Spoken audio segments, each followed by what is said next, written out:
kapit niya, guys. Gimbal talaga.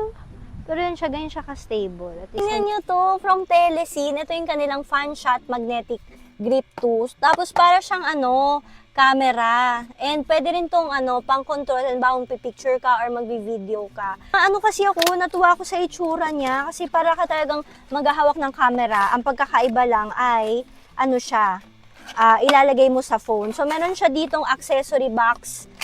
Ito yung nasa loob niya. Meron kang magnetic na ring. So, if ever na ang gamit mo is Android tapos wala siyang MagSafe, ganyan, ilagay nyo to sa case. So, pwede. And then, meron siyang mga panglinis dito. Tapos, may cable kasi rechargeable siya. And then, meron ka ditong pang wristlet.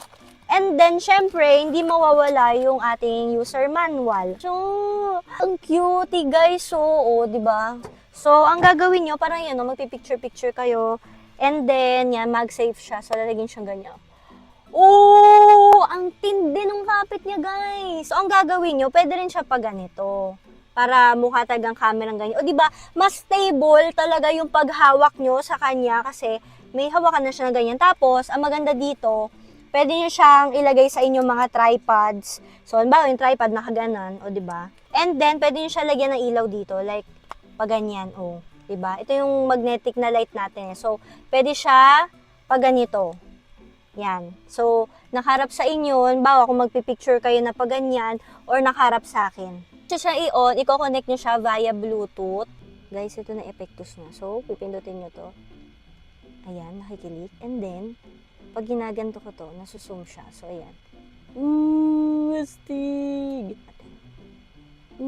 Astig! Ito pa guys, di ba meron tayong mode 1 tsaka mode 2. Yung mode 1 natin, ayan. Pwede nyo i-click-click. Ayan, so pwede maglipat-lipat. And then, ito naman sa kabila. Bawa, magbi-video kayo. So, i-click nyo na tong orange dito. So, ayan, makapag-video na kayo. Sobrang stable pa niya. Hindi ka mahirapan na hawakan siya kasi grabe yung grip mo. Para ka talagang may sariling camera dito. Movable din yung kanyang switch. So, halimbawa, nilagay mo na siya sa tripod, no? Tapos magpipicture ka, solo traveler ka, introvert ka, kaya may lakad ka, no? Tapos, ikaw lang mag-isa, dadalhin nyo siya, no? Ito, kukunin nyo yan. And then, ito, papatong nyo somewhere, no? Tapos, click nyo lang to para magpipicture na kayo. Picture or video. Ito yung na-charge, guys. Pwede rin patayo na ganyan. O kaya kung gusto mo pa ganito. O, diba? O, may instant tripod ka na dyan. So, guys, ayan siya. So, nagiging stable din kapag nagbi-video kayo ng ganyan. O kaya pag ganito. Ayan. Hindi sasakit yung kamay mo, hindi magsha-shake yung mga videos nyo. Guys, kung gusto nyo nito, lalagay ko siya dyan sa yellow basket.